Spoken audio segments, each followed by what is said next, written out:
So headed into the afternoon, I told my brothers, it's a slow news day, fellas. Big Rule mistake. number one of MeidasTouch news coverage, never say it's a slow news day. As soon as I said that, the floodgates opened. Fortunately, all good news to report. First, Ruby Freeman and Shay Moss filed a new defamation lawsuit against Rudy Giuliani after being awarded $148 million last Friday in the defamation trial. Next, the D.C. Circuit Court of Appeals set an expedited oral argument in Donald Trump's appeal on the issue of presidential immunity. That's set for January 9th of 2024. Moving quick. Special counsel Jack Smith then filed an exhibit list in the D.C. federal criminal case, even as that case is stayed. Then in the New York Attorney General civil fraud case, Justice Arthur Engoron issued a scathing order denying Donald Trump's directed verdict motion, actually all 5 of them, and stated that Donald Trump's expert, who was paid almost $1 million to give testimony, had no credibility at all. And I guess you can pay someone to say just about anything, is what Judge Engoron said. Then the 11th Circuit Court of Appeals denied Donald Trump co-defendant Mark Meadows' appeal on the issue of federal officer removal. And then Donald Trump filed a petition for an en banc hearing, meaning a hearing before the entire D.C. Circuit Court of Appeals after the 3-judge panel in the D.C. Circuit affirmed the gag order against him. Donald Trump clearly just wants to threaten people really, really badly. In other words, it got busy, folks. Also, from this weekend, there's some news to talk about. Donald Trump spoke at New Hampshire and Nevada using phrases from Adolf Hitler, saying that Vladimir Putin told him that President Biden is harmful for democracy. Ah, yes, America in 2023. The Republican Party presidential candidate is quoting Vladimir Putin as a character witness involving democracy. Then you have the usual fare of Donald Trump praising President Xi as ruthless, calling the January 6th insurrectionists in jail and in prison hostages, and saying America is not great. We'll talk about that and more. Then in Phoenix, Arizona, the top Republican influencer organization called Turning Points USA held what it calls its American Fest convention. That took place over the weekend. Donald Trump's lawyer, Alina Habba, was one of the main speakers there. She bragged about how she and Donald Trump have lost cases so big that they got sanctioned almost $1 million by a federal judge. And she says, I bet the fake news isn't telling you about those sanctions. Also at that event, Don Jr. praised insurrectionists. For whatever reason, Roseanne Barr was speaking and called everybody other than MAGA communists. And the leader of the organization, Turning Points USA, Charlie Kirk, said that the leaders of the Republican Party up until MAGA took over were actually all liberals. And then you have the DeSantis campaign in total freefall, but Nikki Haley's campaign is gaining momentum and gaining on Donald Trump in New Hampshire. I wouldn't be surprised if she actually beats Trump in New Hampshire. You can roll the tape back when that happens. This is the MeidasTouch Show. Ben, Brett, and Jordy. I remember that moment, brothers, where I said to you, slow news day, slow news day. What should I do? Should I go for a walk? And then as I was doing that, bam, a news after news after news. How you guys doing? Doing great. It's you said slow news day, and that was the kiss of death of the slow news day. I think instantly we quickly realized what was about to happen there. But you know what, a day of legal cases. I know it's the holiday season, but I got to say it's beginning to feel a lot like justice in here. I know, right? But honestly, like, you see, though, the closer we get to justice, the more that we actually see consequences for these MAGAs, for Donald Trump, for people like Mark Meadows and Rudy Giuliani. What are they going to do? It's what we've been trying to prepare everybody for what they're going to do. They're going to continue to double down and triple down and dig in and become crazier and crazier and even more unhinged. If you think they've hit rock bottom, you ain't seen nothing yet. And what we're going to go over today is just probably the tip of the iceberg. And once again, the stuff we're going to show you today is going to be what happened over the past like 24 to 72 hours. All of this craziness. So just buckle up for when we actually see Donald Trump inside the courtroom.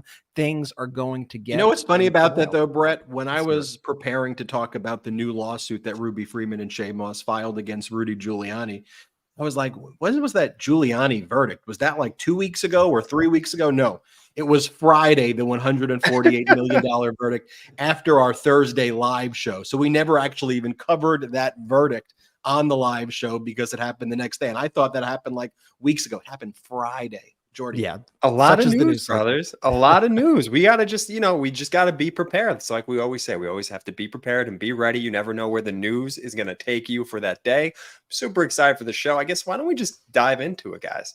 Let's dive into it. And one of the things, too, notice that Donald Trump, Mark Meadows, all of these MAGAs who are on trial, they never actually argue that they didn't do the criminal conduct. They just argue that they should be able to do whatever it is that they want, right? They say there's no jurisdiction over me, or there's absolute presidential immunity, or it should be removed to federal court, or it should be delayed. It's never like, I didn't do the crime, or I have an absolute First Amendment right to say whatever I want to say, even if my words form a criminal conspiracy that leads to crimes. They're words. So if they're words, the First Amendment protects me. But if you are a media company that criticizes me, I'm going to shut you down and go after you. How dare you? Those are the tools of fascism right there. And we saw that on display in New Hampshire and in Nevada and in Phoenix. Let's just go through first and foremost. What are they saying, right? I'm not trying to look for the needle in the haystack here and find the email that no one's found through this investigative report. I just want to call out what I am seeing. But when we talk about what happened in New Hampshire, Nevada, and in Phoenix, it informs our analysis of what's going on in the courts, because this is a course of conduct. This is a pattern of MAGA and Trump behavior. So first and foremost, in New Hampshire, where you have Donald Trump citing Vladimir Putin, saying that President Biden is a threat to democracy. Let's play this clip right. And remember this, Joe Biden is a threat to democracy. He's a threat.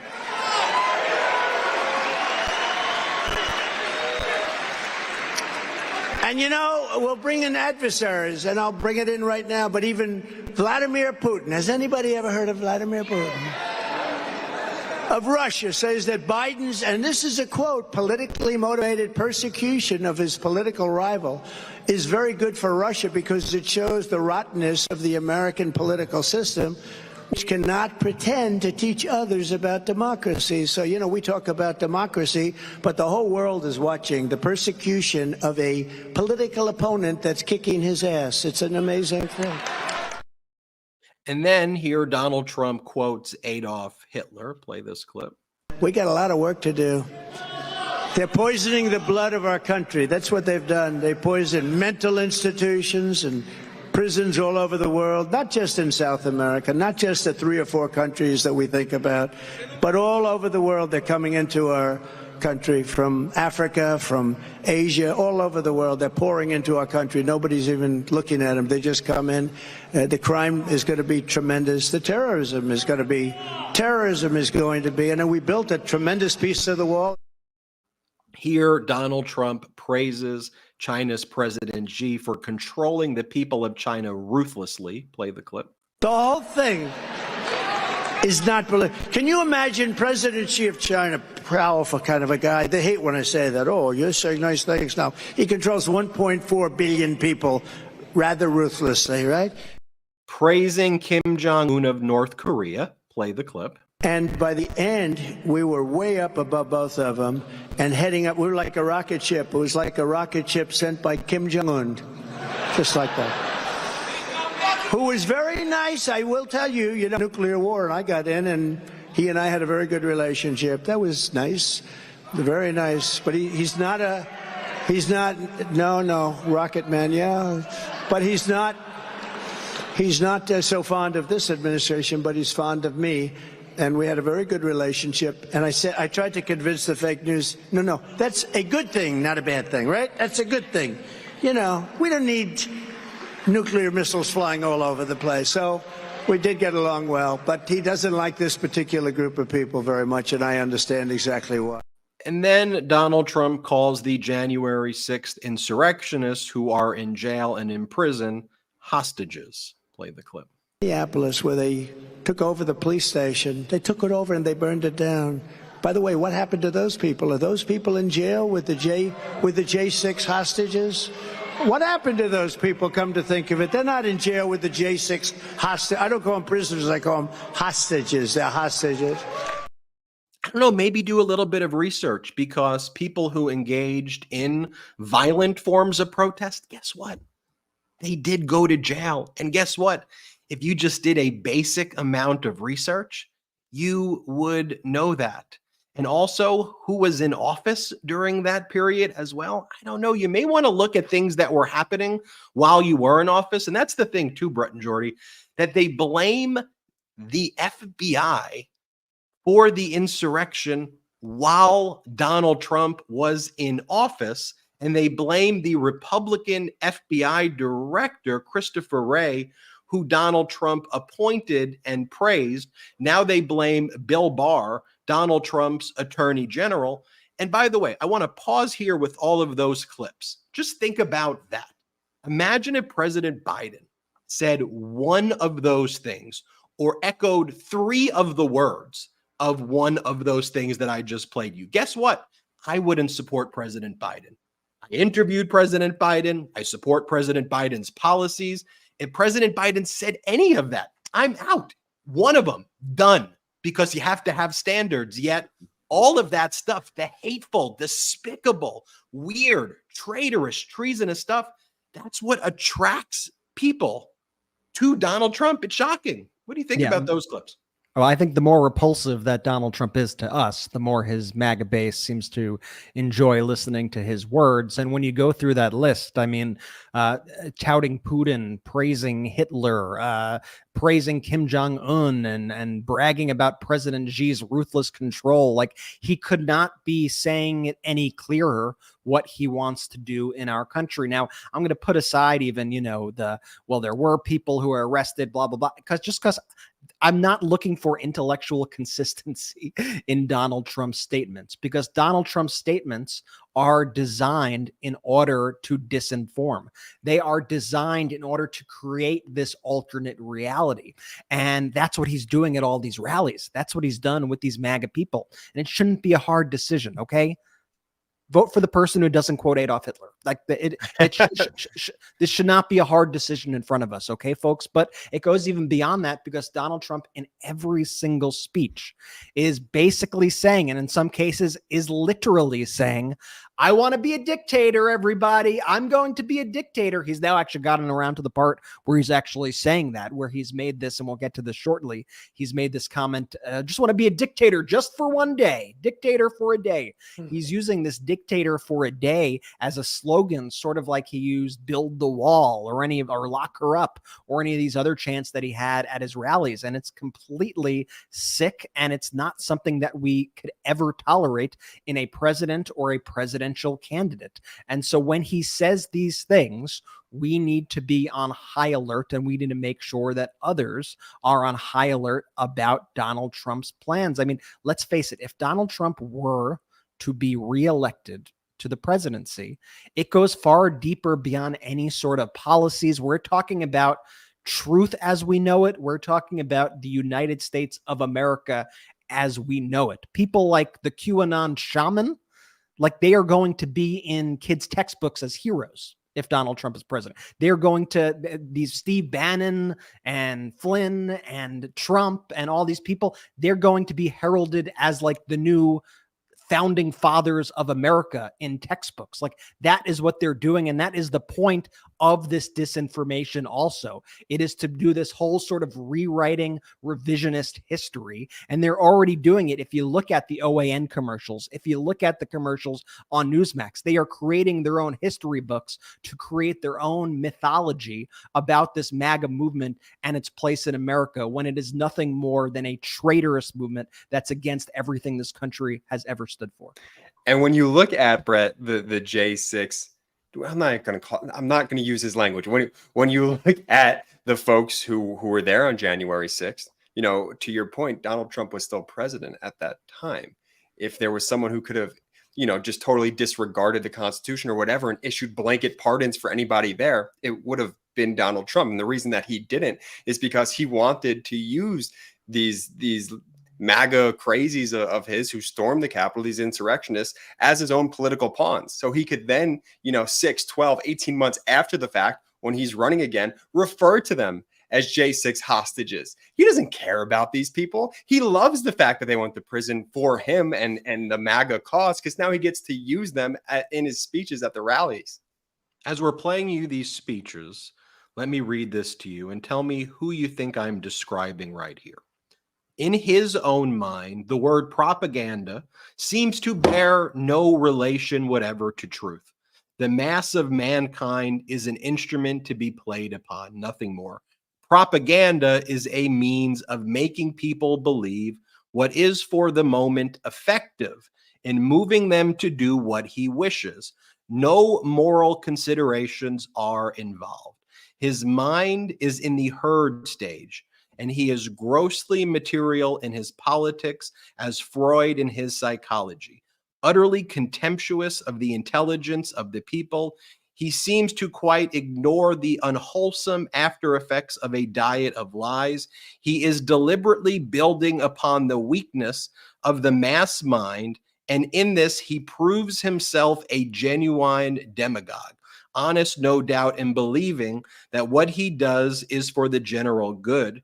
Demagogue just the same. He doesn't believe in objective thinking about national questions. He is impatient of cool intellectual considerations. He has a poor grasp of abstract principles and puts his faith in high feeling and strong emotion, not seeing that civilization is a structure slowly built up by orderly procedure and respect for law.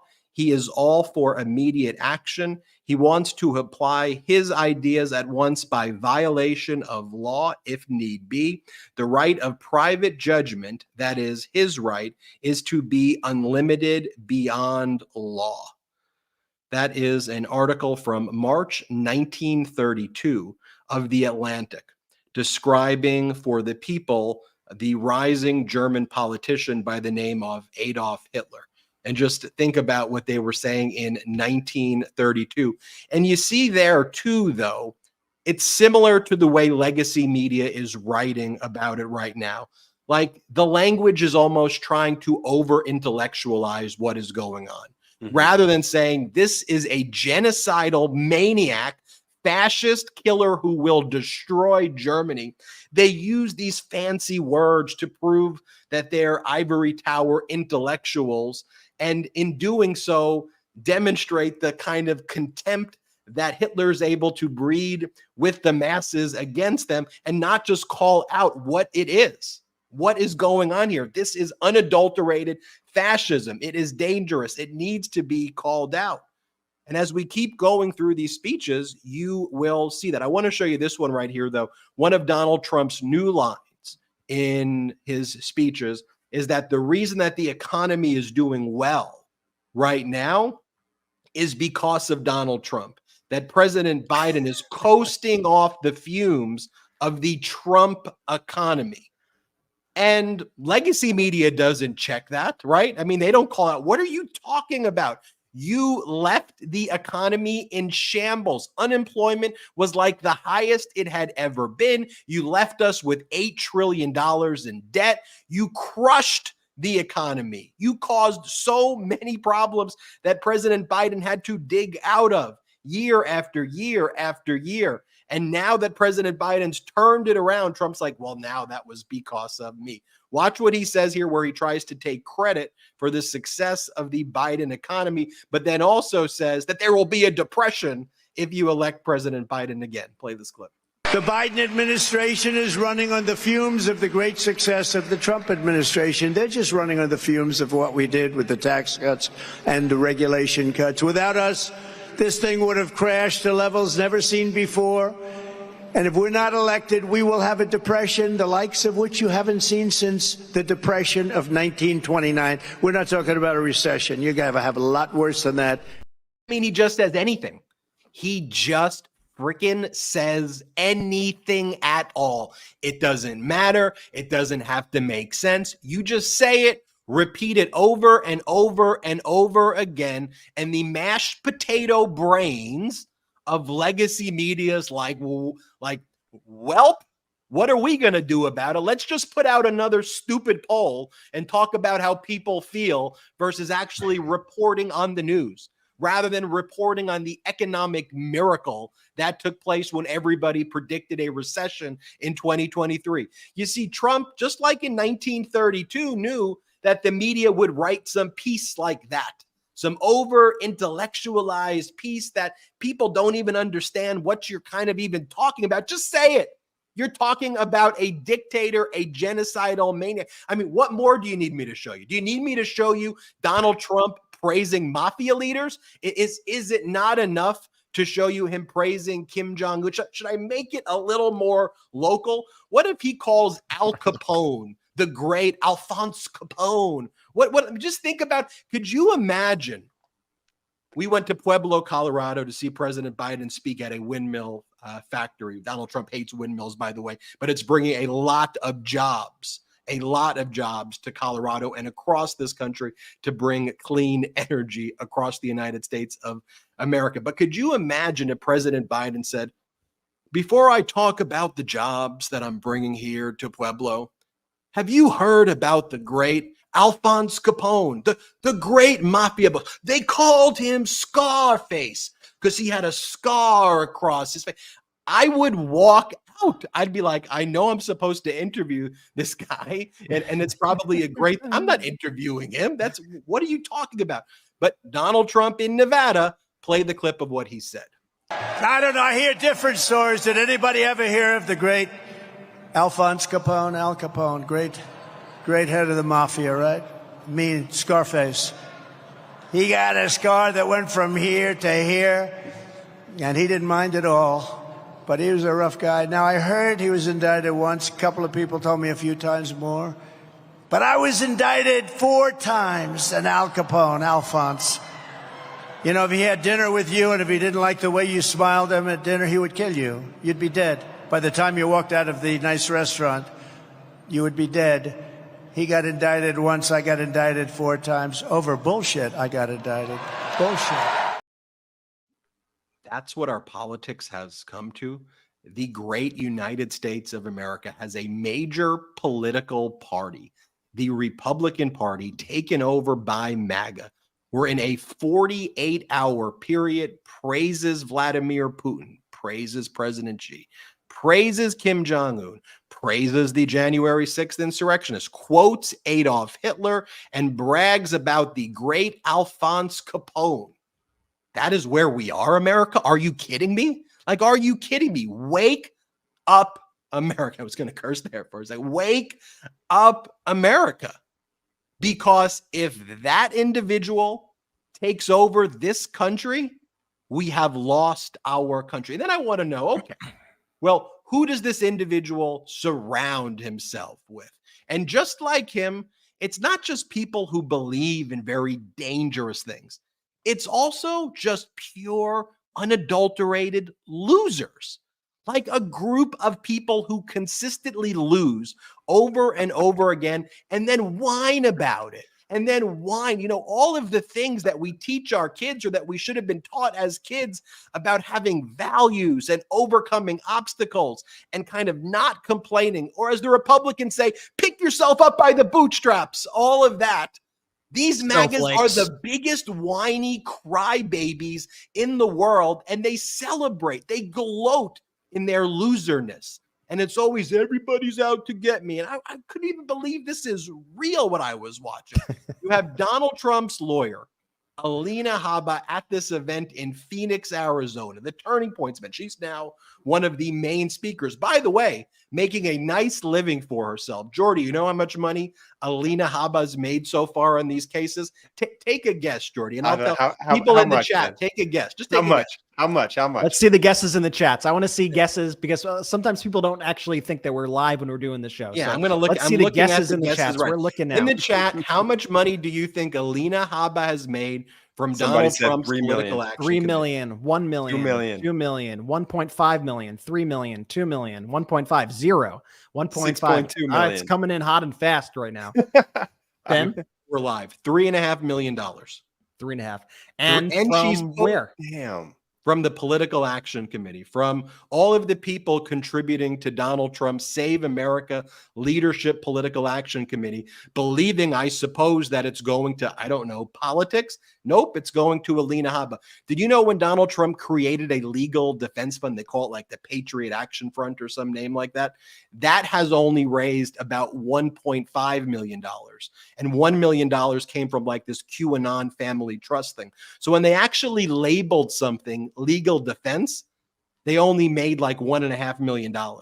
But when they call it Save America Political Action, they make tens of millions of dollars. That's and so it goes to representing Donald Trump on the civil fraud case, representing Donald Trump on the sexual abuse and defamation case, where Donald Trump was found liable for rape, for sexual abuse. Like, what are we talking about?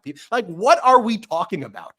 You have someone who was found liable by a jury and then confirmed by the judge. Yeah, New York has a different technical definition, but it's sexual abuse, but in layman's terms, it's rape. That's what Donald Trump was found liable for by a jury in New York.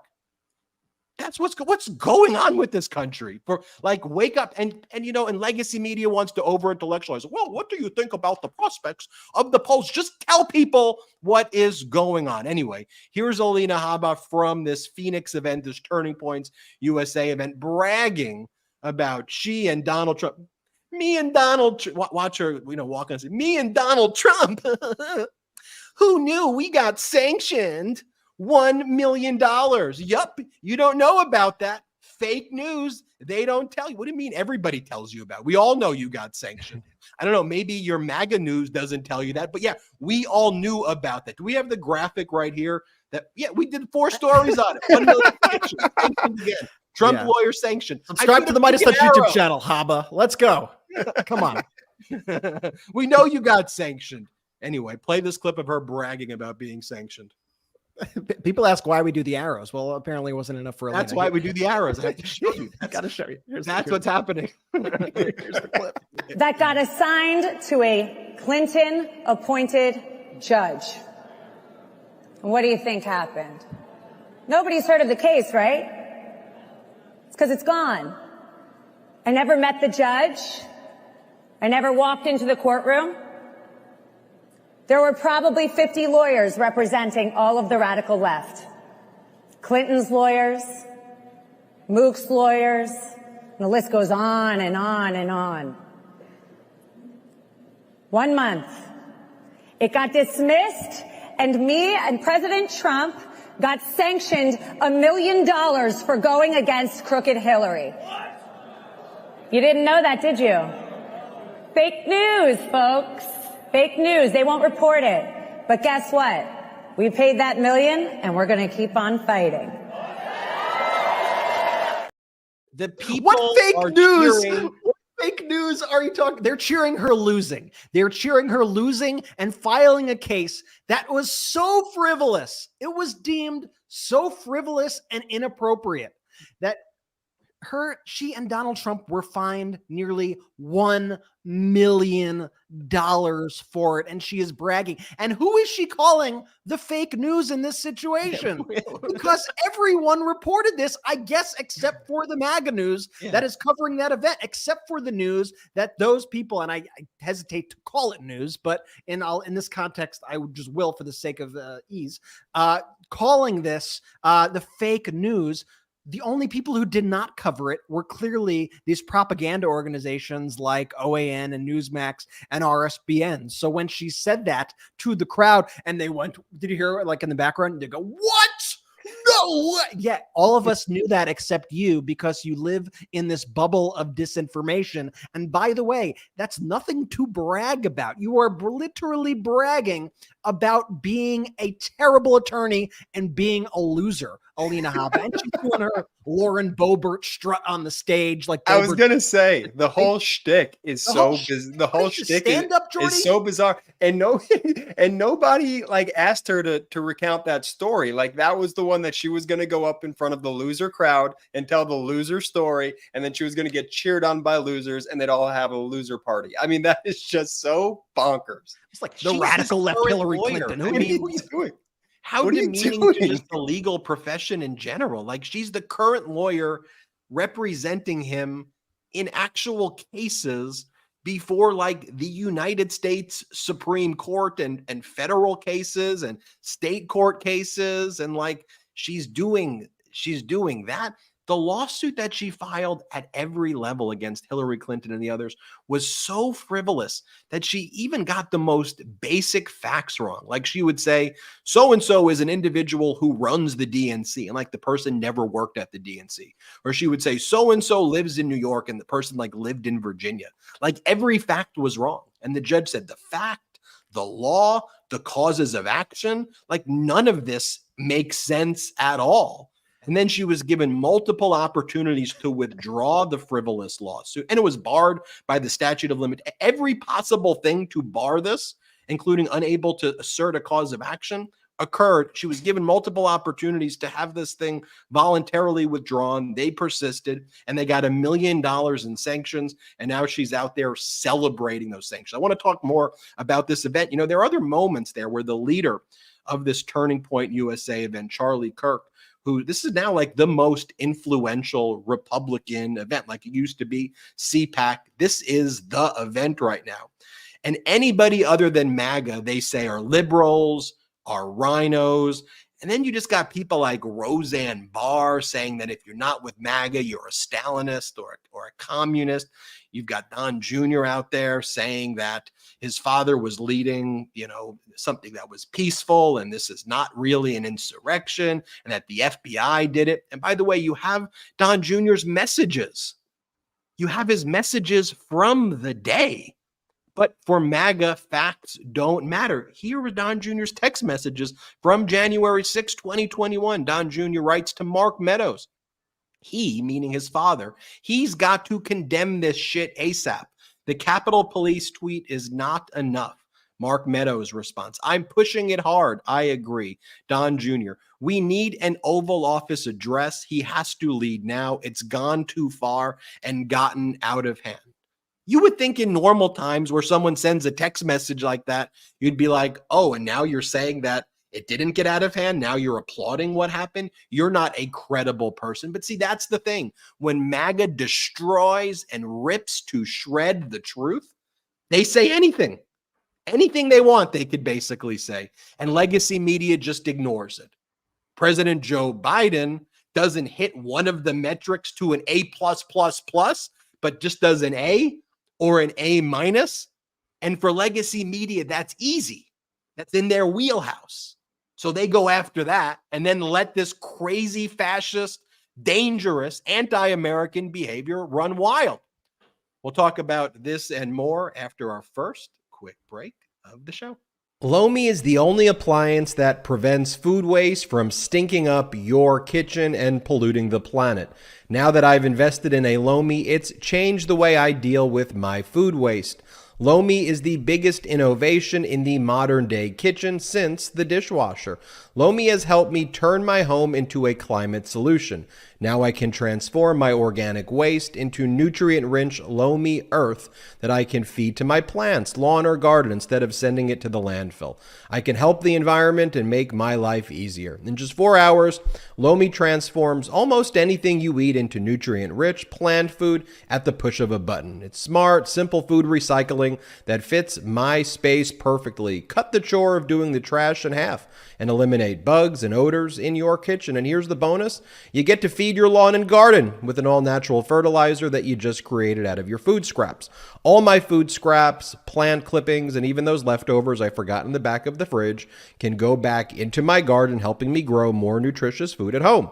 I learned that food waste makes up a huge portion of our personal carbon footprint also. By reducing the amount of food I send to landfill, I'm helping to do my part for the planet. Whether you want to start making a positive environmental impact or just grow a beautiful garden, Lomi is perfect for you. Head to lomi.com/Meidas and use the promo code Meidas to get $50 off your Lomi. That's $50 off when you head to lomi.com/Meidas and use the promo code Meidas at checkout. Thank you, Lomi, for sponsoring this episode. This bustling holiday season, you might be looking for nutritious, flavorful meals to fuel you on jam-packed days. Factor, America's #1 ready-to-eat meal delivery service, can help you eat well for breakfast, lunch, and dinner with chef-prepared, dietitian-approved, ready-to-eat meals delivered straight to your door. You'll save time and stay on track with your healthy lifestyle while tackling all your holiday to-dos. Cross meal prepping off your list this holiday season with Factor. Skip the meal planning, grocery shopping, chopping, prepping, and cleaning up, and get Factor's fresh, never frozen meals delivered to your door. They're ready in just 2 minutes, so all you have to do is heat and enjoy. Treat yourself to high-quality, delicious meals over the holidays. Choose from 35 or more chef-crafted meals every week that support a healthy lifestyle and meet your meal preferences, whether it's calorie smart, vegan, and veggie, protein plus, and more wholesome options. Looking for calorie-conscious options over the holidays that don't skimp on flavor? Try delicious, dietitian-approved, calorie-smart meals with around or less than 550 calories per serving. Or need an extra boost to support your wellness goals and feel your best during the holidays? Try Protein Plus meals with 30 grams of protein or more per serving. Factor isn't just for dinner. Count on extra convenience any time of day with an assortment of 55 plus add-ons to suit various preference and your taste. Choose from quick breakfast items, lunch to go, grab and go snacks, and ready to drink cold pressed juices, shakes, and smoothies. With Factor, you can rest assured you're making a sustainable choice. They offset 100% of delivery emissions and source 100% renewable electricity for their production sites and offices. Pretty good. This December, get Factor and enjoy eating well without the hassle. Simply choose your meals and enjoy fresh, flavor-packed meals delivered to your door, ready in just 2 minutes. No prep, no mess. Head to factormeals.com/Meidas50 and use the code Meidas50, Meidas50 to get 50% off. That's code Meidas50 at factormeals.com/Meidas50 to get 50% off. Now, back to our programming. Thank you to our unapologetically pro-democracy sponsor. And the ad man, Jordy. Really? Coming for my Right on gig, your but I gotta toes, say, those were really good reads, Ben. Good job. And At as different always, stages of my day, one rolling right out of bed, the other post-shower. I love it. And the Midas Mighty, everyone who watches our channel does see you at every stage of your day throughout your hot takes. So that's Pure good, authenticity here. You see me through my day. If there's a lot of breaking news, I go, you know what? I gotta actually put on a new. Yeah, forget the comb, forget the shower. We gotta go live on this hot take. Oh, that's to support good. all of our pro-democracy sponsors. Remember, all the links and all the deals are always in the description. Ben, as we watch these clips, the thing that kind of comes to mind to me is this concept of MAGA martyrdom. It seems like the more damage that you could do to yourself for the sake of the cult leader, the more you are rewarded by the cult. And so we've seen this countless times with people like Mike Lindell, who have lost their entire life, who have lost their business, basically, who have lost so much money by going all in for Donald Trump. We have seen this for people like Rudy Giuliani, who would rather double down on their defamation of people like Ruby Freeman and Shay Moss when they're in the midst of losing everything, because it shows how loyal they are to the cult leader. And as we go through this, we'll soon play a clip from somebody like Roseanne, somebody who's totally thrown away her entire career so that she could be full MAGA and say the most despicable things imaginable. Heck, at one of these events in Nevada, Donald Trump was literally introduced by the Nevada GOP state chair, who was indicted for being a fake elector, for being part of that fake elector scheme. So the indicted GOP chair introduced the indicted, disgraced Donald Trump to the stage. They thrive in that criminality, and the more that they could do in that world to prove their loyalty at the expense of their health, of their financial well-being, the better that the cult perceives them. It's just an interesting kind of concept that I think we should look at as a through line through MAGA. And look, when a Roseanne talks this way, or a Giuliani talks this way, or a Trump, or a Charlie Kirk, or Alina Habba, the reason why most of Americans are so repulsed at it is it has real world consequences on the lives of Americans, like taking away women's reproductive rights, taking away people's freedoms. I want to show some more of these clips we've been showing, but I think it's important that we pause for just a moment and show people a video that we put out, a MeidasTouch short that we just put out moments before we went live. Because this is, I just want to remind people, like, why are we showing these clips of Trump? Why do we do this? Why have I stopped my law practice to basically do this every single day right now? Why, Brett, have you basically stopped doing everything else? Not basically, you have Jordy. Why'd you stop your, like, why are we all, and why is the Midas Mighty in this together? Like, why are we doing this? And I think it's important that when we put out video shorts like this, it's like, because our freedom is on the line. Because your freedom is on the line. Our democracy is on the line. So this is a video that we just put out moments ago about how MAGA is taking away women's reproductive freedom and the consequences that it has. I think it's a very powerful video. I was going to show this at the end of the episode, but I want to show it right now, right in the middle of when we're showing you all these clips of Trump and Giuliani and Charlie Kirk, because as they behave this way, to me, it makes me even more angry, but motivated also to know this is why we're doing this. Here, play this video that we just made. Nice to see you. Come on in. I'm going to steal him real quick to meet a client. Be right back. Okay. Congratulations. Thank you. Champagne. Oh, not for you. Oh, hi, baby. Oh, such a blessing. Exciting. Looks like she's about to pop. Oh, isn't being pregnant magical? Well, the baby. Wow, cookie. Sorry. Isn't gonna make it.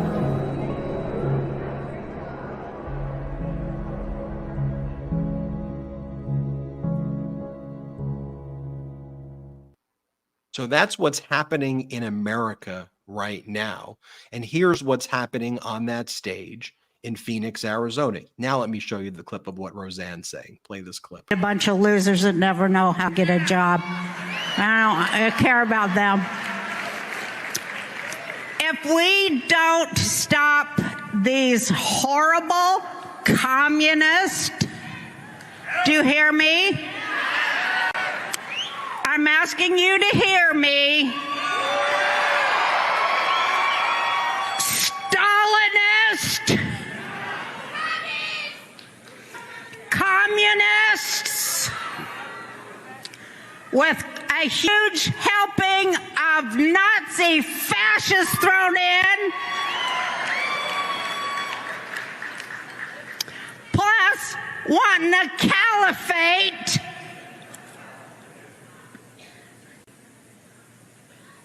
To replace every Christian democracy on earth now occupied. Do you know that? I know what I just watched was absolutely abhorrent. And I think it was so important that we played you that short video we made and then show you what Roseanne's saying, then show you what Donald Trump's saying, then show you what Alina Habba is saying, as they go and attack Americans and say, you're a Stalinist, you're a fascist, you're a this, you're a that. because we want to protect women's reproductive rights, because we want to take care of our democracy, because we are repulsed by insurrections, because we are repulsed when the leader of the Republican Party is praising Vladimir Putin and Kim Jong-un and President Xi, that makes us a Stalinist? The language that they are using, the behavior that they engage in is so anti-American. It's not a matter, and I've said this before and I'll say it again, if you look at that photo right there of Marjorie Taylor Greene and the QAnon shaman, there they are again in the halls of this event, being paraded around like heroes. This is not a matter of, oh, the Democrats are liberal, and the Republicans, they're conservative, and there's a conservative and liberals, and that's not what's going on right now in our country. You're either with our democracy, you're with the facts, you're with reality, or you're with this dystopian, fascist, American carnage nightmare that's represented by MAGA. That's it. That's the choice. Pick your side. Pick your side. And don't take my word for it. Take a look at what Charlie Kirk says. Charlie Kirk, the leader of this event, one of the major MAGA Republican influence. He's saying it too. Want to listen to him? Listen to what he had to say at this event. Play the clip. Only in America is a story like Turning Point USA possible. Only in America is it possible to say, you know what, I don't like the way the country is going, and to do something about it.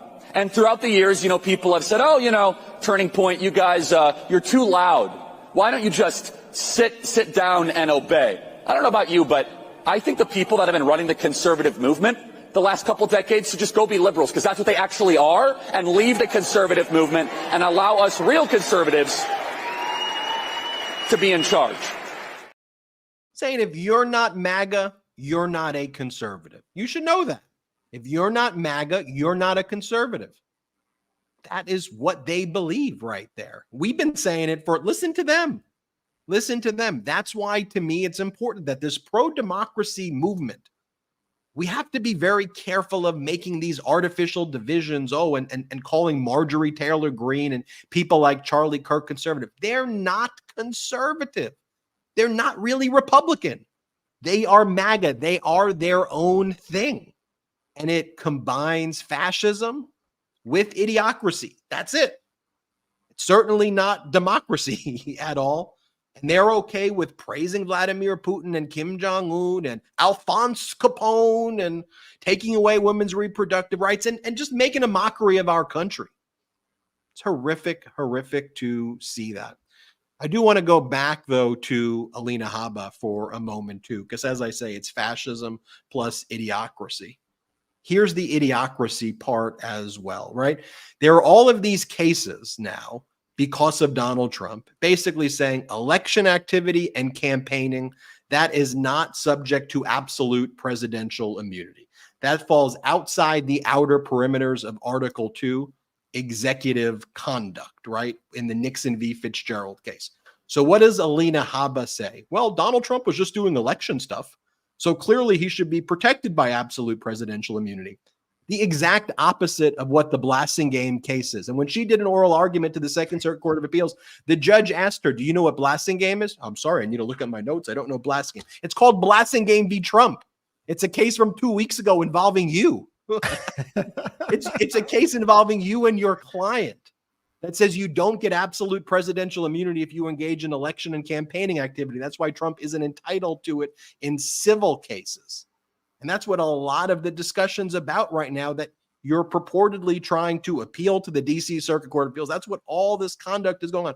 Watch what she says at this event when it comes to presidential immunity. Play this clip. The Supreme Court is looking at presidential immunity, which means it's a protection for presidents so that they can actually operate without being afraid of being prosecuted, persecuted, and attacked when they come out of office. But what has happened? He's been prosecuted, persecuted, and attacked, and they're ignoring presidential immunity. So finally, the Supreme Court is taking it up on January 6th case and going to look at it really hard and say, look, we have no business attacking somebody who is within his scope of presidency, who has come in, was doing his job, was protecting the elections, was doing the things that a president should do. Instead, they call him an insurrectionist because they can't beat him in the polls.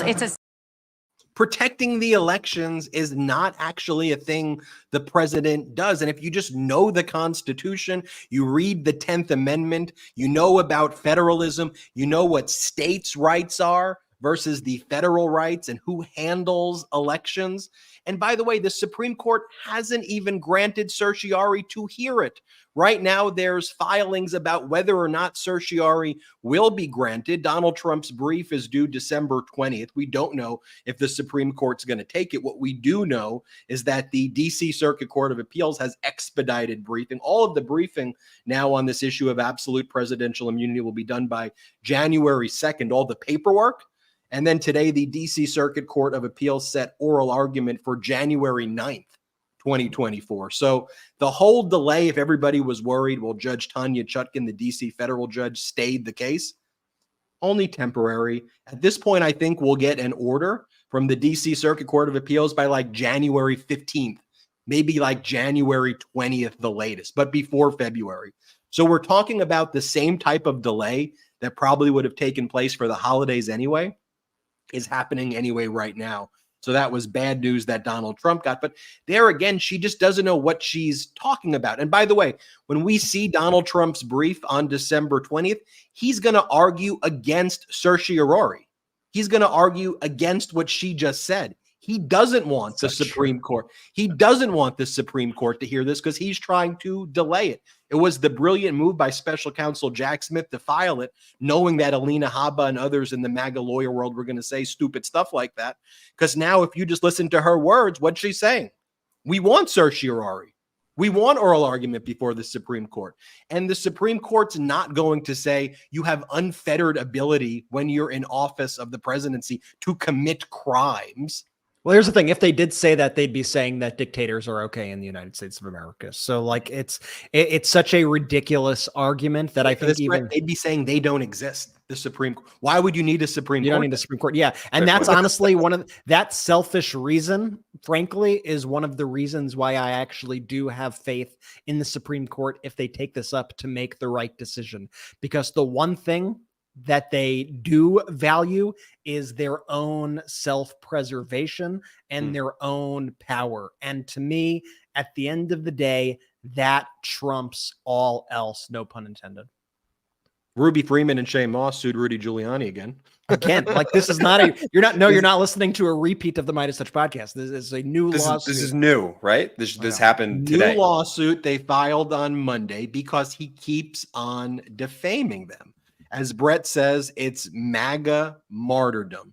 Just keep digging the hole because that's how you show loyalty to Donald Trump.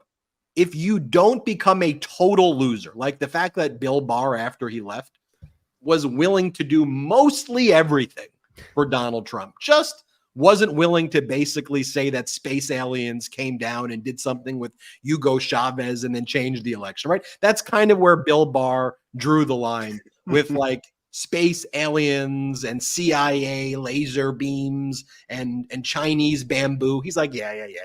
That's just one step too crazy for me. And then what? He's a rhino now. He's been in on it. According to MAGA, Bill Barr, you know who Bill Barr's sidekick is? Hunter Biden.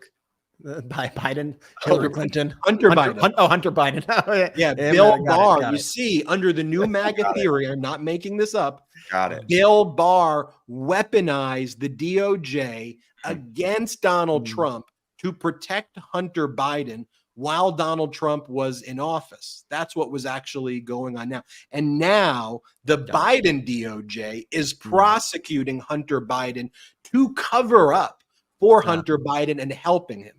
The prosecution against Hunter, which could lead to him being in jail for like the rest of his life, is actually a way to help him to cover for Bill Barr. That's what they're saying. That's where the idiocracy meets fascism. It's like, what the hell are you even talking about? And most people would go, Ben, that's so illogical. Like, no one believes that. The lie is so unfathomably big that some people are like, oh, I don't know. I mean, who would make something up? Trump would make it up. And MAGA.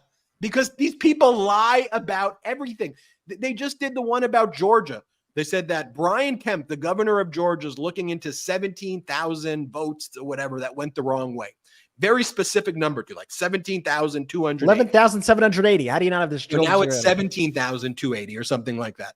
And I even read it and I was like, oh, did I not see this? Like it's like a fairly specific number. And then to say that, to attribute it to the governor, even my initial instinct was that, is there something here that I just didn't see? No, it's all false, totally made up. And they do that to counter program to the bad news. They did that. They put out this fake story, which has been debunked a million times in the past already, and then was subsequently debunked after they released this. But they put out this fake story on the eve of the Giuliani verdict to try to go, look, corrupt courts, fake news. Look what they're doing. Look what they're trying to hide from you. That is their strategy. It's just disinformation after disinformation. And one of the most devious parts about it, and I've noticed this because I have like a Twitter account that has 0 followers and follows 0 people, just in case I need to see what somebody blocked me is saying for the show. And that account in particular gets fed the craziest notifications of all time at Twitter X, whatever you call it. Mm-hmm. And it's always the disinformation post. So the other day, that exact, like right after the Rudy information broke, I got a push notification from X with that fake tweet. It's just a random like blue check fake account on X. And it's designed, that app is designed to push this fake information on you. I've even had people call me and say, I just got this notification. What is this about? And I'd say, oh, it's literally a fake news website, and they are trying to trick you right now by pushing this as a legitimate news source, but it is not. It's truly a devious thing that's happening. I mean, look, and it's what they try and do. They try and flood the zone with this misinformation and disinformation to bring up any sort of speculation. Ben, it's why you had to do a double take when you saw that number came out, because it was so specific. It's like they plant these things as if they could be, rooted in some sort of logic to make the average person just be like, maybe this is true. But no, that's why I pride ourselves in the Midas Mighty in this community that pulls together this pro-democracy community on just the media literacy. It's so important now, like honestly, more than any other time in history, to just understand the information as it's coming to you, but really then scrutinize the information. What's the source? Where is it coming from? Why did I get this now? And to really think about, okay, what's the objective here? Is it from a reliable source? Is it true? And just really be discerning about what you're reading out there, because it's a scary place where the zone is flooded with a lot of falsehoods. Remember when the Republicans said that the insurrectionist was actually a Fed and was showing the badge, and it was actually it was a vape, and they all lied. Right? Mm-hmm. It's the same people who now peddle this lie about Georgia. They just move on to the next one. Like, I can't even imagine if I put out something so utterly false. One, I can't even imagine doing that. But 2, then if I'm called out on it, just making up that an insurrection was a Fed and saying that this was a badge and it was a vape, and I'm so wrong, I don't even know like how I would like be able to like function the next day. Like, it would wear on me, and it doesn't for them, because that's just the game. Boop, next one, next one, next one, next one, next one, next one, next one, and just flood the zone, as you're saying, J and B, with all of those lies. Let me just show you though. Speaking of which, even during Giuliani's defamation trial, where he was hit with the $148 million verdict, which included $75 million in punitive damages, he'd go out each day of the trial and defame Ruby Freeman and Shay Moss. And what would he say? The same type of crap that Donald Trump says. Mm-hmm. I'm going to testify. I'm going to show you. Just you wait. Just you wait. I've got the info here, and I'm going to share with you. I got to share with you at the right time. Accordion hands. I got to share with you at the right time. I can't do it right now, but just you wait. It's coming. I didn't share it with all of the other courts where I could have won if I showed them that actually happened. I wanted to lose. The plan was lose, get sued, wait until the final moment, and then the reveal. This would make M. Night Shyamalan's ending The whole reveal is I've been waiting the entire time. It's like the long reveal of that MAGA influencer guy, the really weird guy, Nick Adams, who's I was going to say that's a large category. Nick Adams. I'm like Nick Adams has to be playing the long game, M. Night Shyamalan move, and like when he's 85, he's gonna say, I just pranked you all it's like 80-year prank or something, because this guy says the most outlandish. Anyway, here's Rudy Giuliani outside of court saying that he's going to tell you he's got all of the facts, but he further defames Ruby Freeman and Shane Moss. Play this clip. Whatever happened to them, it's unfortunate if other people overreacted, but everything I said about them is true. Do you regret what you did to Ruby Of course Freeman? I don't regret it. I told the truth. They were engaged in changing votes. There's no proof of that. Oh, you're damn right there is. Stay tuned. Stay tuned. Just you wait. I'm going to show you. Stay tuned. Right after this commercial break, I'm going to show. I mean, not taking a commercial break this exact moment, but that's what. But how absurd. So what they do? They sued him again. Yeah, and they're good. asking for good. And they're asking for injunctive relief to basically say if he continues to do that, now he's in violation of court orders and he should be thrown in jail for it. Basically, he should be held in contempt. So in addition to monetary damages, have some injunction that will lead to an order to show cause, res contempt, that will lead to contempt, and that could lead to imprisoning him for violating court orders. And I think it's the right move to make. But then Giuliani goes, no, they're coming after me. Ruby Freeman and Shane Moss, they're coming after me. You were the former mayor of New York City. You were the former top federal prosecutor from New York. And now you're some whiny liar, a whiny victim liar who's no victim at all, who put himself in this position and just whines, Ruby Freeman and Shane Moss are more powerful. You picked on two people that you thought you could pick on, and you disparaged them, demeaned them, threatened their lives, and they fought back. And they vindicated their rights, yet you still continue to defame them. And by the way, one of my big takeaways from that Ruby Freeman defamation verdict, you know what happens next month? The Donald Trump defamation trial, Jean Carroll v. Donald Trump, the other defamation case. Donald Trump's already been found liable. Like Giuliani, he continues to defame Jean Carroll over and over again. And I think he's going to get hit at this trial with, I think on the low end, $10, $20 million. But I can see if Giuliani got hit with $148 million in damages, I could see Trump now being hit with that amount or even more. By the way, Joe Tacopina, who Donald Trump's throwing under the bus, is probably writing to Donald Trump, I saved you. The verdict against you was only $5 million. You could have got a Rudy verdict. But what did Trump do? Then threw Tacopina under the bus with the $5 million verdict, then went on CNN and made it worse by further defaming Jean Carroll. And since then, I think no short of 10 to 20 times, he's defamed her over and over and over again. So expect by February, both in the New York Attorney General civil fraud case, because we're going to get a judgment there by Justice Arthur Engoron, and in Jean Carroll, we're going to get a verdict there. Donald Trump's going to have verdicts in the range of $500 million to $1 billion against him by right around February 1st, maybe the second week of February, the latest, close to $1 billion in judgments. Unlike Giuliani, Donald Trump has at least $300 to $500 million of cash on hand. And if Donald Trump wants to appeal those verdicts, guess what?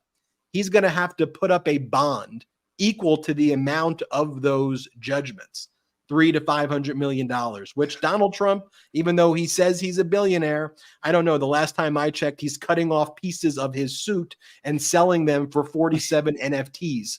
So we will see how rich he really is, but he's going to get hit. $500 million to $1 billion coming soon. And I should mention, since I'm talking about Justice Arthur Engoron, the new order that just came out denying Donald Trump's motion for a directed verdict. Scorching. A scorcher right here. And this is what Engoron says about Donald Trump's expert.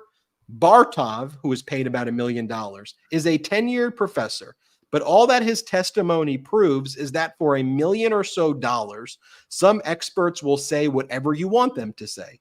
His overarching point was that the subject statements of financial condition were accurate in every respect. As this court discussed in excruciating detail in its September 26, 2023 summary judgment decision, the statement of financial conditions contained numerous obvious errors. By doggedly attempting to justify every misstatement, Professor Bartov lost all credibility. And Bartov, every time there was fraud shown, Bartov would say, oh, no, that's not fraud. Because if it was fraud, you would try to hide it. So because it exists, that was a mere error. Just and an that's oopsie. that's what Bartov said about all of the points. Million dollars well spent. Great job. Great job. And here is what Engoron said, and I think this is the big point.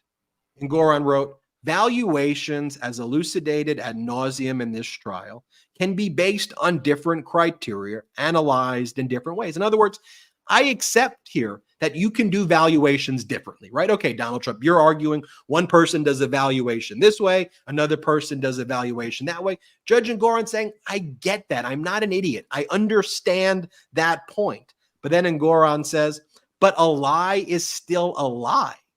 Valuing occupied residences as if vacant, valuing restricted land as if unrestricted, valuing an apartment as if it were triple its actual size, valuing property many times the amount of concealed appraisals, valuing buildings as if completed and ready to rent, valuing golf courses with brand premium while claiming not to, and valuing restricted funds as cash are not subjective differences of opinion. They are misstatements at best and fraud at worst. And that's the point over and over again. You're saying that this is a residential property to this group, but it's actually a commercial property so that you could pay less taxes. The underlying fraud is how you are classifying these properties and the lies you're making about them to then make the valuation. And none of your experts are ever addressing that point. So good waste of $2.5 million right there. And of course, Trump responded whining, oh, he's going after my expert. Whine. More victim. I'm not even going to read his statement. It's just really a waste of time going over that. But that was Judge Engoron's order denying Donald Trump's motion to dismiss, or a directed verdict motion, as it's called. Trump filed 5 of those. And Judge Engoron took them all under consideration and rejected them all. And he goes, normally you bring them once at the end of plaintiff's case, but Donald Trump brought them 5 times. So I'm going to group them all together and reject all 5 of them. Coming to an Alina Habba speech to you. And did you see when I lost the New York civil fraud case? Did you see when But here's the thing again, Trump's expert could have demonstrated some modicum of credibility. He could have conceded certain things, but no, it's all a lie over and over again. And Judge Engoron said he had 0 credibility. I also want to talk about what went down in the Mark Meadows appeal. Wow. Some interesting stuff there. Let's talk about what's going on in the Biden administration as well with high-speed rail. I know Donald Trump would say infrastructure week every 2 weeks. It was happening. It's coming, Ben. It's coming. But under President Biden, like real things are happening. Like government's actually working and doing things. Like wherever you're living, I'm sure you see one of the 40,000 infrastructure projects that are going up right now. This isn't like, oh, this is happening. Oh, this is real. This is some real tangible stuff. Let's talk about that and more. Let's take our last quick break of the day. Did you know that your temperature at night can have one of the greatest impacts on your sleep quality? If you wake up too hot or too cold, I highly recommend you check out Miracle Made's bed sheets. Inspired by NASA, Miracle Made uses silver-infused fabrics and makes temperature-regulating bedding so you can sleep at the perfect temperature all night long using silver-infused fabrics inspired By NASA, Miracle Made sheets are thermoregulating and designed to keep you at the perfect temperature all night long, so you get better sleep every night. These sheets are infused with silver that prevent up to 99.7% of bacterial growth, leaving them to stay cleaner and fresh 3 times longer than other sheets. No more gross odors. Miracle sheets are luxuriously comfortable without the high price tag of other luxury brands and feel as nice, if not nicer, than sheets used by some 5-star hotels. Miracle sheets are the perfect gift for your spouse, friends, or family. Who doesn't want better sleep and luxurious feeling bed sheets?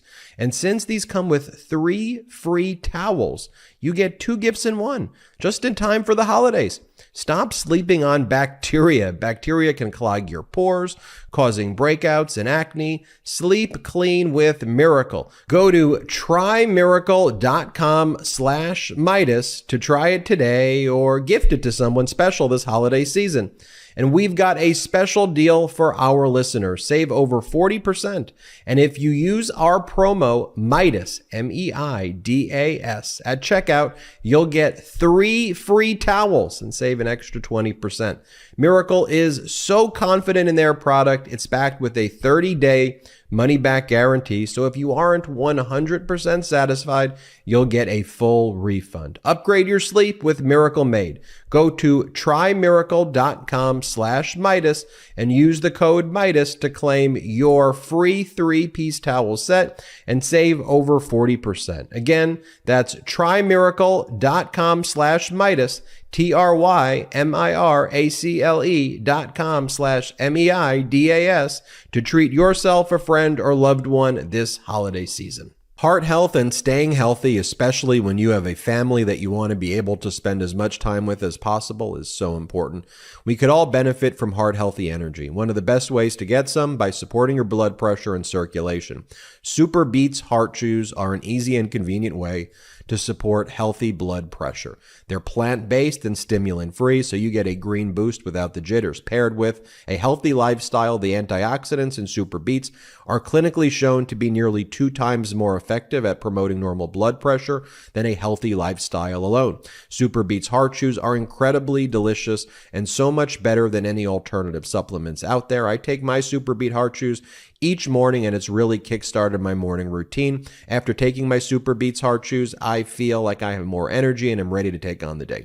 Super Beets is the #1 doctor, pharmacist, and cardiologist recommended beet brand for cardiovascular health support. It's blood pressure support you can trust. Super Beets Heart Chews supports healthy circulation, so you not only get blood pressure support, you also get productive, heart-healthy energy without the crash. Double your potential with Super Beets Heart Chews. Get a free 30-day supply of Super Beets Heart Chews and a free full-size bag of turmeric chews valued at $25 by going to MeidasBeets.com. Get this exclusive offer only at MeidasBeets.com, spelled MEIDASBEETS.com. Welcome back. Great work, B. Great Welcome work. back. You still see the contrast in a little bit of weather in my reads, a little bit of the day, where I am in the day. You know, You never know what you're gonna get. Yeah. you never know what you're gonna get. Same It's thing. impressive. I'll When it tell you comes what, to though, the you're always 11th gonna get an A+ read, though, no matter what you look like then. Apparently, Mark Meadows didn't know what he was going to get at the transition at the 11th Circuit Court of Appeals. He thought he was going to get a favorable panel. I mean, he did get one George W. Bush judge, Judge Pryor, but Judge Pryor joined with an Obama-appointed judge and a Biden-appointed judge, and this was a real scathing opinion by the 11th Circuit. And recall, Mark Meadows tried to remove the case to federal court, saying that he's an officer, and that as a federal officer, when he was chief of staff, it should fall under the federal removal statute, so it shouldn't be in state court, it should be in federal court. And to do that, you have to satisfy the test. Are you an officer? Are you acting under color of authority as an officer? And do you have valid federal defenses? And here, the 11th Circuit Court of Appeals said, first off, Mark Meadows, this removal statute does not apply to former federal officials. Dude, You're not in government anymore, okay? You can't invoke officer removal, okay? Because you're not an officer anymore. So that's number one. And by the way, the district court judge didn't even touch on that issue. The district court judge just said you weren't acting under color of your kind of official duties as an officer. So they said you're not even an officer anymore. But here's where it got scathing, Brett and Jordy and Meidas Mighty. Here's what the 11th Circuit, the full panel said this. The White House chief of staff has no role in supervising state elections. Like, what were you doing, Meadows? And by the way, Meadows, testified, remember, before the district court judge in Georgia. And so Meadows walked his way basically into admitting to crimes. I don't know if he'll be charged with these extra crimes, but if you read this order, it's basically saying you committed Hatch Act violations right here. So it says the White House chief of staff has no role in supervising state elections. Meadows concedes that the Constitution does not spell out a role for the president in the operation of state voting procedures in federal elections. The Constitution empowers only the states and Congress to, quote, regulate the conduct of federal elections.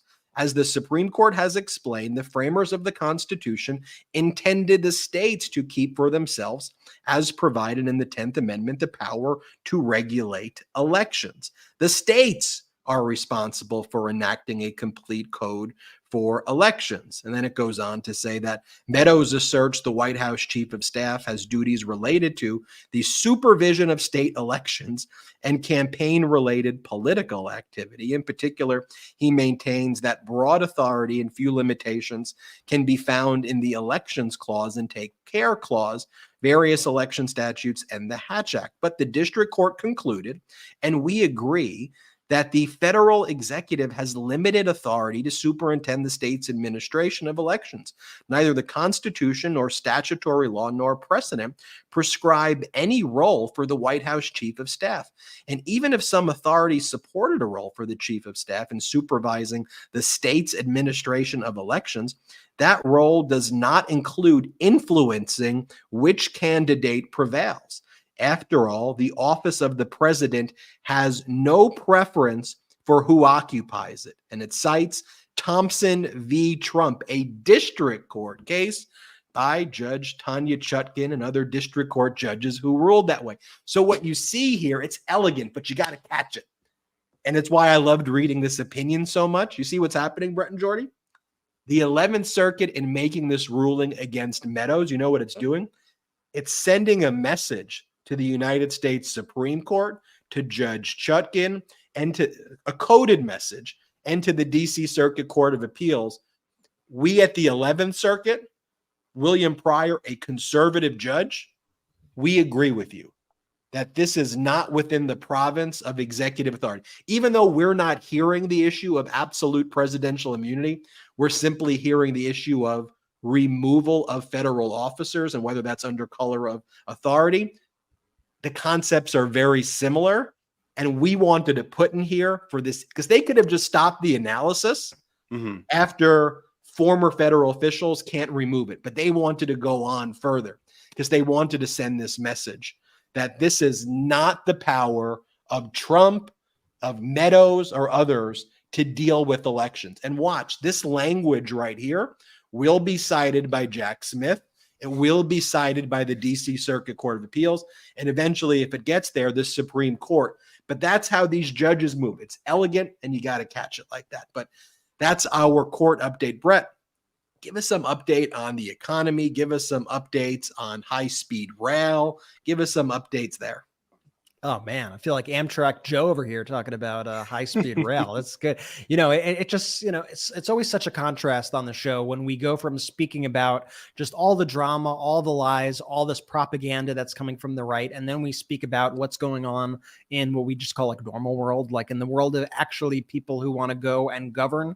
And so last week, the Biden administration announced the first wave of funding for high-speed rail through President Biden's infrastructure law, and it's going to connect a lot of cities. This has been a project, once again, that so many presidents have promised for like decades. We've heard about high-speed rail. And now finally, there's actually a plan to put this into action. And there's actually money designated to do this. So I could speak about it ad nauseum, but I'm going to let Secretary of Transportation, Pete Buttigieg, discuss this. Well, the outlook for high-speed rail just took a dramatic turn for the better because we were able to announce the first wave of funding going out through President Biden's infrastructure law. The president was in Las Vegas, where with $3 billion, we are funding the Bright Line West project that is aiming by the Olympics, if they hit all of their marks, in 2028, to have passengers going from Las Vegas to Southern California. We're also funding California high-speed rail that runs north-south. Now, we've never claimed that this is overnight going to produce a high-speed rail network nationwide. These are specific projects in specific places. But I really believe that after the first day when an American on American soil can take a ride on true high-speed rail, it's going to open up an era. There will be no going back. It's going to create a demand and an expectation that we offer that across the country, the same way people in other parts of the world can expect. And the other part we're really excited about is that it can also create an American high-speed rail industry. Think about the jobs in aerospace. Think about the jobs in auto manufacturing. And of course, we are, as President Biden has prioritized, we're imposing strong Buy America expectations on this industry as a whole. I mean, I've been to, all across Europe. I've been all across Asia. High-speed rail exists in other countries, and it is incredibly effective. It helps with commerce. It helps with people getting around. It is an absolute game changer to have stuff like that. And here you have the Biden administration actually putting in the work, actually trying to make this a reality with a clear plan. And as this is happening, by the way, that's all economic stuff also, right? Because commerce is really going to increase, trade is going to increase, like a lot is going to come from connecting different parts of this country in ways that it has never connected before, in ways that we can't even foresee at this moment. But when you look at what all these now like investment and research firms are, the way they're discussing the economy, it says a lot about the robustness and the strength of Bidenomics and the Biden economy. Heck, it's why Donald Trump is now trying to take credit for Bidenomics. I mean, could you have imagined that even 3 weeks ago, Donald Trump trying to take credit for the Biden economy? But when you let's look at like your Denny research. Here's their outlook for the United States. Interest rates are back to normal. Consumers have more purchasing power. This is this firm saying all this. Households are overall wealthy and liquid. Demand for labor is strong. There's an onshoring boom of jobs coming back to the U.S. that's boosting capital spending. Housing is set for a recovery. Corporate cash flow is at record highs. Inflation turned out to be transitory. Advancement in tech, such as the production of chips, are boosting productivity. We are officially in a bull stock market. That's not me saying it. That is the financial experts saying it. We've had more than 14 million jobs created under Biden. We have unemployment down to 3.7%, the longest stretch in over 50 years, under 4%. Wages are higher than they were before the pandemic, even after you adjust for inflation. That means real wages are up. You have gas prices plummeting. What's the other misconception about Biden's America that these Republicans constantly try to fearmonger over, right? Every election, crime, right? And it works. Their propaganda works. But despite the public perception, guess what? The crime numbers are actually way, way, way down.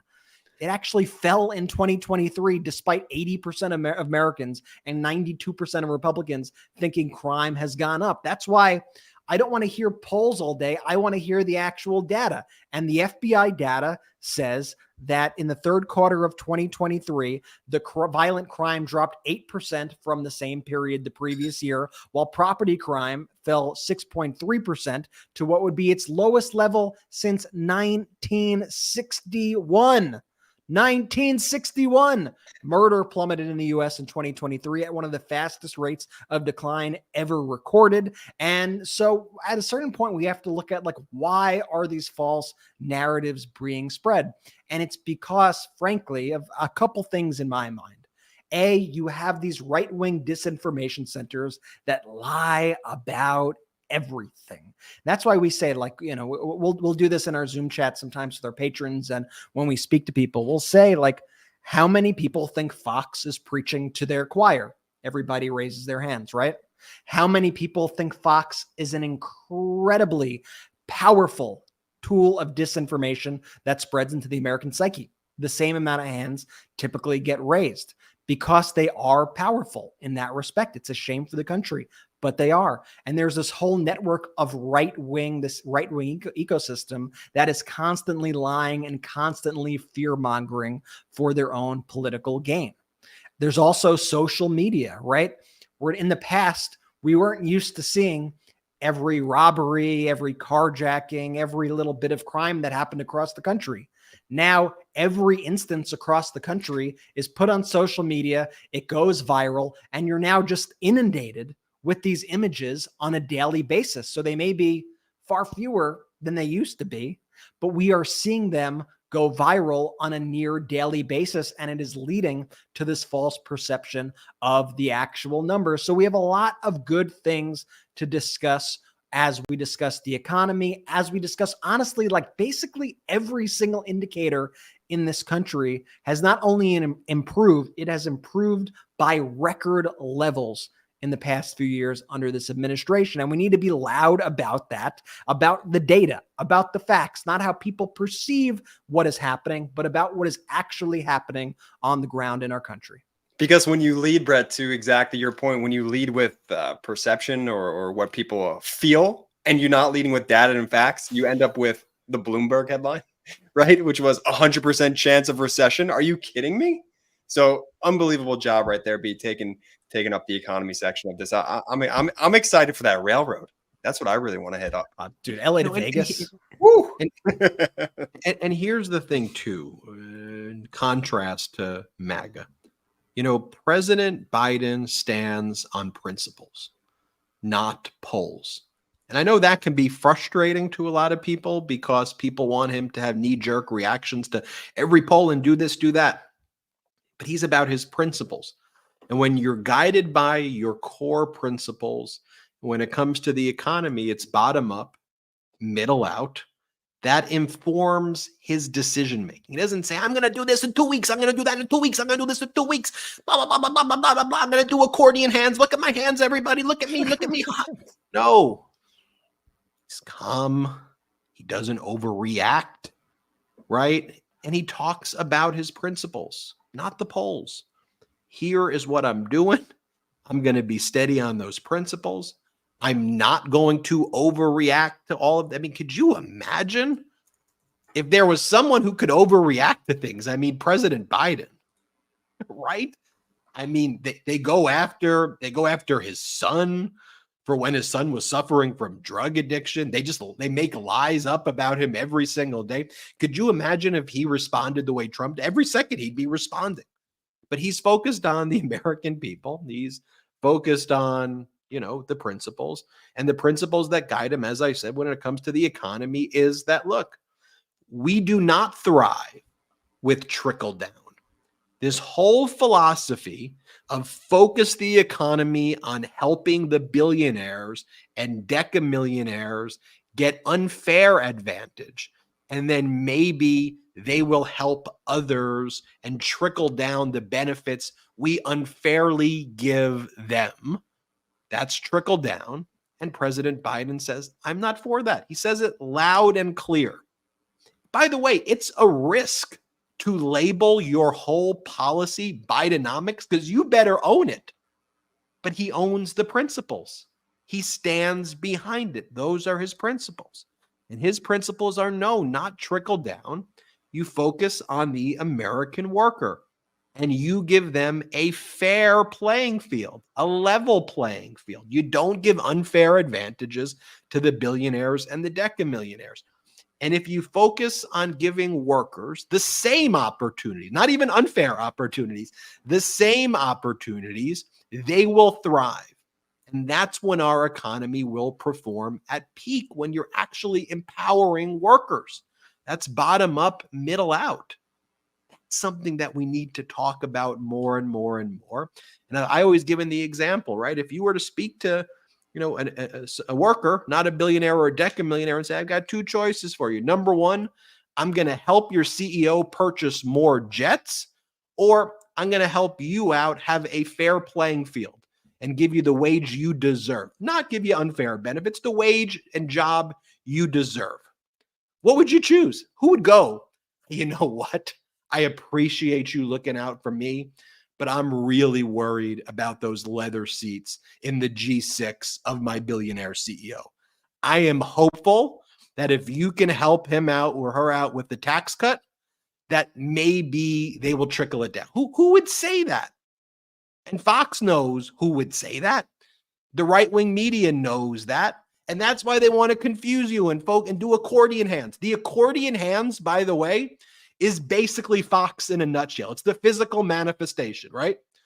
M&M's, green M&M's, Dr. Seuss, look this way, look that way, look this way, look that way, boom. Pick your pocket. Pick your freaking pocket. I got your money. Screw you. I'm going to Mar-a-Lago, and we're going to laugh at you. That's what it's about. Anyway, Brett, take us out with some of the news on what's going on with Haley and DeSantis. Yeah, I mean, we got to touch on this because the developments that are coming out of New Hampshire are certainly worth mentioning. So while Donald Trump is still leading in New Hampshire, I got to say Nikki Haley has made some incredible strides since the last poll. So the poll that we're going by here is the CBS YouGov poll. And as we approach these primaries, I think these are going to become more relevant. And as voters are kind of forced to decide, do they really want to back somebody like Donald Trump? We are seeing them start to get into their camps in the Republican Party. And so let's look at this New Hampshire poll that just came in. So you have Donald Trump at 44%, and you have Nikki Haley skyrocketing to 29% in this poll. That's a rise of 18% since the last time this poll was conducted, and Donald Trump dropped by 6 points in this poll. And when you dig into the crosstabs of the poll, I think it's even more revealing when it's who is the most likable candidate in the race. New Hampshire voters by a large margin picked Nikki Haley. Heck, Donald Trump tied with Vivek Ramaswamy for third place here in this part of the poll for who is the most prepared to be president here. Nikki Haley neck and neck with Donald Trump here, which for a Republican voter is pretty damn amazing, especially considering that Donald Trump was, unfortunately, once the president of the United States. For who is the most reasonable of the candidates, you have once again Nikki Haley taking a commanding lead over the field here with Donald Trump falling to third place. I think New Hampshire is certainly a state to watch as we see these numbers come in. And frankly, I think we're getting to a point where I do hope that other people in the primary do start to drop out, because I think once, I've been saying this for a while on this show, I think once that anti-Trump vote consolidates, it is going to be a much more interesting race in this Republican primary, and there is actually a chance for another contender to break through. But if that does not happen, then Donald Trump will run away with this primary election. He will get the nomination for the Republican Party. So, I mean, that's where it's at right now. Meanwhile, at the same time, the DeSantis campaign is just utterly collapsing. Like, everything that could go wrong with this campaign has gone wrong. All the things that he thought were going to promote him to this national level of notoriety have completely backfired on the national stage. The more people have heard this guy speak, the more they realize that he's just honestly just a weird guy. Like, he's a weirdo. He's completely impersonable. He does not know how to interact with humans. He licks his lips like he's a lizard all the time. He wears high. I don't know what's going on in this DeSantis campaign, but they seem to do all the wrong moves at every single juncture. But in addition to that, one of the fatal moves that the DeSantis campaign made is they kind of decided early on that they weren't really going to have their own campaign operation. They were going to outsource it to the super PAC, the Never Back Down super PAC. One of the issues with doing something like that is, per federal election law, super PACs are not allowed to coordinate directly with campaigns. Yet, Ron DeSantis has been trying to use this super PAC as a means to promote himself, and his closest aides and himself have apparently been communicating directly with the super PAC on all their operations, which is just a violation of federal law. So today there was actually an ethics complaint made against the super PAC Never Back Down. Let's keep an eye on that, because to me, what they're doing, in my opinion, is blatantly illegal coordination between a super PAC and a candidate. And you are having also a flurry of resignations right now from this super PAC Never Back Down, which may be related to the fact that there is this illegal coordination going. And by the way, all the people who are attaching themselves to the super PAC, all the people who have, they've just grifted so much money out of Ron DeSantis and DeSantis supporters. For example, the guy who quit over the weekend, this guy, Jeff Rowe, and he did it in like a very public fashion, made a big statement kind of trashing the people at the firm. His firms got 2 out of every $3 that were donated to Never Back Down. $41.1 million went to this guy, Jeff Rowe. $41.1 million. And all the money hasn't even been reported yet. Imagine blowing your money away once again to make these rich people even richer. It is just absolutely obscene what we are seeing here, but the DeSantis collapse continues. You have Nikki Haley gaining. I think that is a story to watch. All I know is we need to do everything in our power to keep Donald Trump out of office. I think his anti-democratic speeches, as going back to the beginning, listen to the people who he is promoting as arbiters of truth. Listen to the people who he idolizes: Hitler, Putin, President Xi, Kim Jong-un. That is not the United States of America. Let me paint for you a possible picture of what could happen. Seems like Donald Trump should be able to win in Iowa, but it is a caucus. An organization is important, and DeSantis does have a lot of organization. Maybe. So what are a lot of people who are endorsing him who are part of an organization there at least. So let's assume that Donald Trump wins, but doesn't win by a lot. And it's kind of very close. And then Donald Trump starts talking about how it's rigged or whatever, right? Then you go to New Hampshire, and then this is what Nikki Haley's, I think, strategy is, right? And then Nikki Haley wins in New Hampshire or comes within a point, but wins in New Hampshire, right? Then you go to South Carolina, and that could be a major deciding factor. Could you imagine that Nikki Haley wins in South Carolina, and then Donald Trump kind of will fall right into the trap, right? And he's going to say it's rigged and all of these things. And then this kind of cloak of invincibility wears. And then you start having, a fight, right? At the same time that happens, we start seeing more economic indicators trending as it should be trending now in a positive direction under Bidenomics. We're going to start seeing more of the benefits of those 40,000 infrastructure projects that are taking place. At the same time, Donald Trump's going to be hit with $500 million to $1 billion in verdicts during that time period.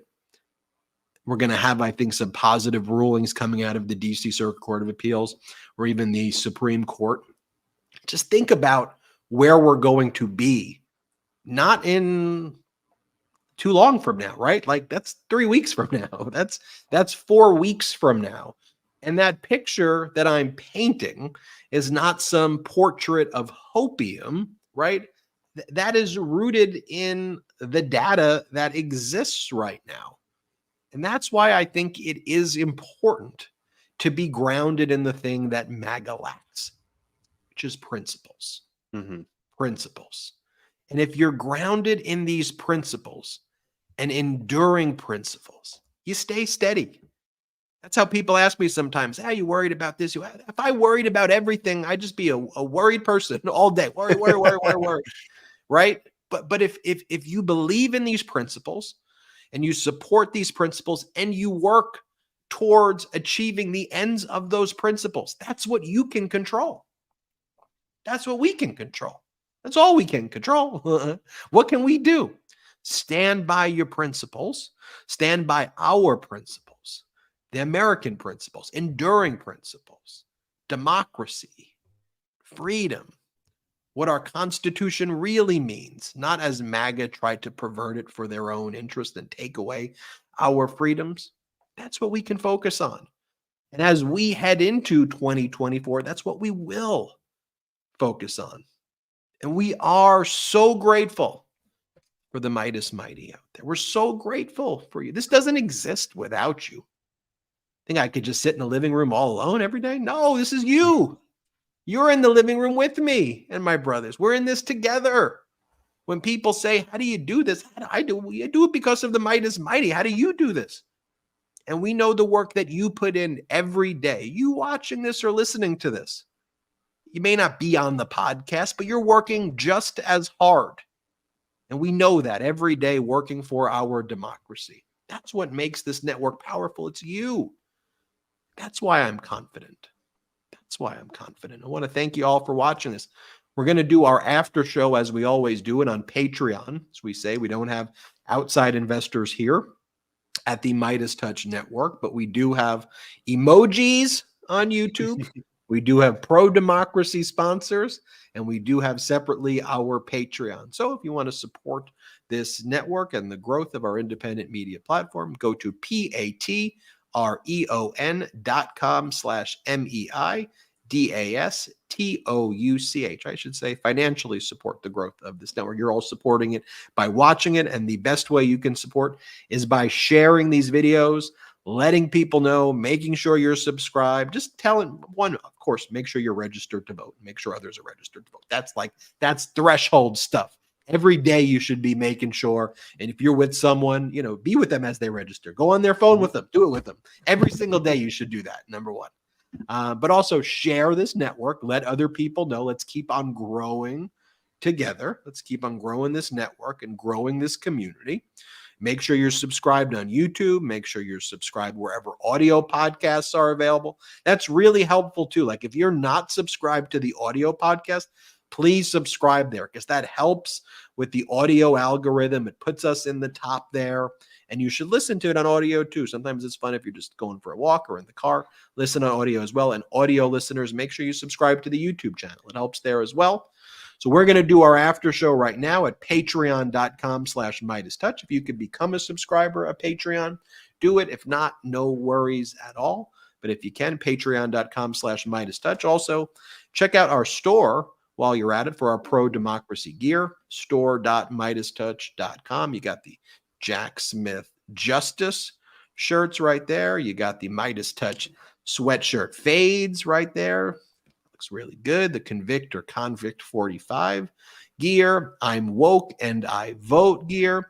100% union. Oh, Dark Brandon right there. 100% union made, 100% made in the USA. Store.MeidasTouch.com. Thank you. Thank you. Thank you. We appreciate you. We'll see you on the next episode of the MeidasTouch Show. Jordy, take it away. Shout out to the Midas Mighty.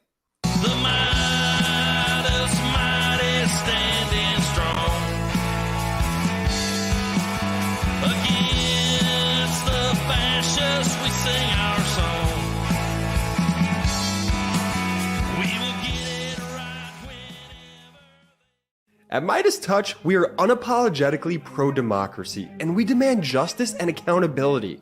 That's why we're spreading our message to Convict 45. That's right, gear up right now with your Convict 45 tees and pins at store.MeidasTouch.com. That's store.MeidasTouch.com.